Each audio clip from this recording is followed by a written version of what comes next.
I want to share with you guys one of the most powerful techniques for telling amazing stories. I learned this many years ago in a book called StoryGrid. This was at a time when I was writing fiction. So I was writing science fiction and fantasy novels. I was really trying to understand what makes for a compelling story that makes you want to keep reading forward. And when I first started writing fiction, I fell into the trap of thinking what would make people want to keep reading forward was to continually escalate the action.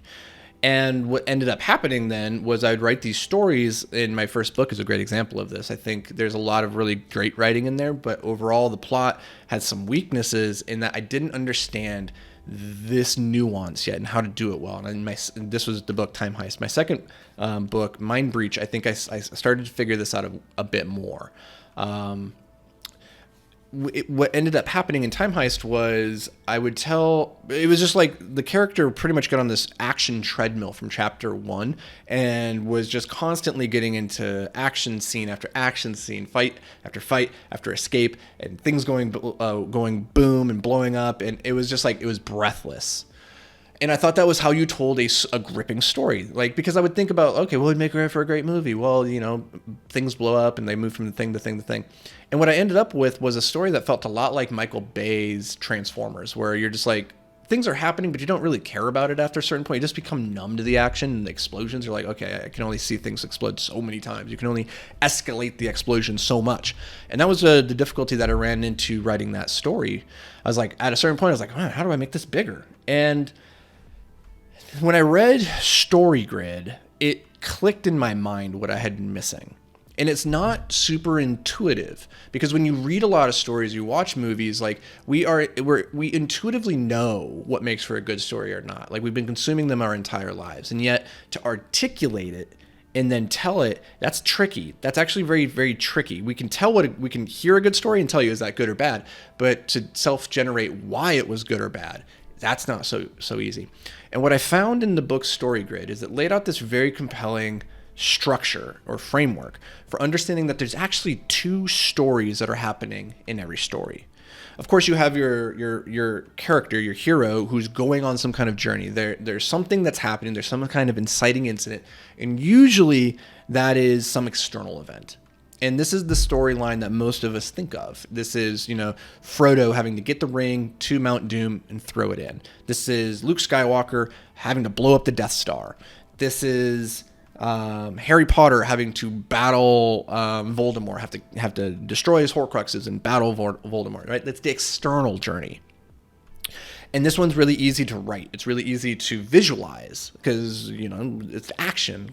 Take the ring, go across, Middle Earth and put the thing in the thing. The other journey, though, is the one that gives your external story resonance and importance. And this is what's called the internal story. And the internal story is the struggle that the character goes through internally about who they are in relation to the world and what their role and purpose is. And so what ends up happening is Frodo has to take this ring and he has to go to Mount Doom and throw it in. But the internal struggle is, I'm just a little person from the Shire who's never stepped outside of my community. Who am I to do this? I'm nothing. I'm weak and I'm small in this world. I don't have what it takes to go and do this thing. When it's Harry Potter, I'm just an orphan. I don't come from a magical background and I don't have what it takes. I'm the outsider in this. Who am I to step up and battle this person, right? It's wrestling with the question of who you are in relation to the quest that you've been called to battle. And what ends up happening is, in a good story, these two stories, external and internal, they kind of mirror each other. And so as the action escalates, the doubt escalates as well in terms of your belief in your ability to do the thing. And this is what happens when Frodo and Sam, and they go their separate ways for a bit, and then they have to find each other because it's the doubt about what was possible reaches this crescendo, and the hero runs away, right, in some aspects, or they're compelled forward in the external action, but the internal battle is still raging. And what ends up happening in a well-told story is the external will resolve itself at the exact moment that the internal resolves itself. And what that looks like then is the character finally says, though I am small and I am weak in this big world, have what it takes to step forward and answer the call. I can do this. And then at that moment, they also execute the grand finale of the thing. This is Luke Skywalker, just trust in the Force and then fire the missile, right? It's finally accepting who you are. And it's in that acceptance that you overcome the big external battle. And that's what gives the emotional resonance to the story. It's not the explosion of the Death Star. It's Luke's trust finally in what he learned from Obi-Wan Kenobi, to trust in the Force and just to let go, right? That's what gives it resonance. And when you're telling your stories, whether, this doesn't have to be science fiction, this can be in your businesses, this can be in social media, you need to be thinking about what was the external battle, but what was also the internal. And so one of the stories I tell quite often is that of my cat Sparta when he was, on death's bed a couple of years ago. And this was a call to action for me in the sense that he was sick and dying of something very routine. And the surgery would have been, $5,000. That's a lot of money, but for me at the time, it was way too much money. I couldn't afford it. I couldn't justify spending that much money. And so the external battle was, my cat is dying. But the internal battle was, who am I that I would let a loved one die because I can't afford to help them? And wrestling with who that makes me in the world, and if that's a person that I want to be. And those two things came together to put me on a journey to say, I'm going to win the money game. I'm going to play it in a way so that if my family, my dad, my sisters, and my brothers, they ever get sick, they come to me and they need help, money is not the reason I can't be there, right? And so it required a big internal shift in how I viewed myself and my responsibility to my family, to my community, to the world around me, and my ability to help. And that was the internal battle. It was far, far bigger than the external battle, which was at the end of the day, just about a cat. Right? But it was always something, it was much, much more than just a cat.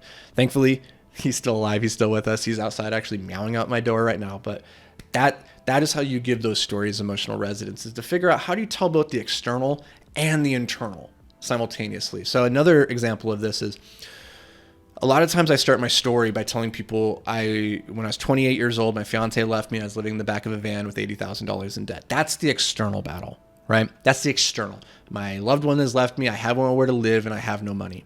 But the internal battle is, who am I in this world now? What value do I have that the person who said that they wanted to spend their life with me no longer sees that value and doesn't want to spend that? And now I have nowhere to live but this beat up old 1980s Econoline van, and I have no money to my name, so I'm pretty much scraping by every night. And who am I in this world? What value do I have? That was the bigger struggle. It wasn't the external, because for many years I had debt. For many years I had lived in the back of a van as a rock climber. For many years I had been single, right? I had those external events, they didn't actually carry all that much gravitas because they weren't fundamentally any different than things that I had experienced previously. But it was who I was and the internal struggle going through those external events that bestowed meaning upon it. And so I wanted to share that with you guys because that is one of the best storytelling tricks or concepts that I've ever learned, and has been massive in helping me craft stories and content that resonates. And for a long time, I couldn't figure out why my stories didn't resonate. Like, they had all the pieces there, and it was always because they were lacking that fulfilling internal journey to come to a place of happy resolution or unhappy resolution. So take that, run with it. If you guys want to check out that book, Story Grid, it is fantastic. Highly recommended. It's very technical though, so unless you're like a storytelling geek, I wouldn't necessarily worry about that. But if you want to learn more about that technique and others, I'm putting together a program right now. I'm not sure exactly what we're going to call it or how we're going to angle it. If we're thinking about calling it the Creator Collective, we're also thinking about calling it the 7-Figure Founder. Not sure yet if it's just going to focus on storytelling or if it's also going to focus on storytelling and then how to be a high-performing CEO or founder within your business to take it from 5 or 6 figures up to 7 and 8 figures. So not really sure yet exactly which way we're going with that, but it is going to be coming here in the next month or so as there's a lot of content there I'm excited to unpack. And the thing I'm most excited about is to be able to offer weekly group coaching. So that's going to be part of that package, which I've never offered before with the exception of one other program around capital raising for real estate.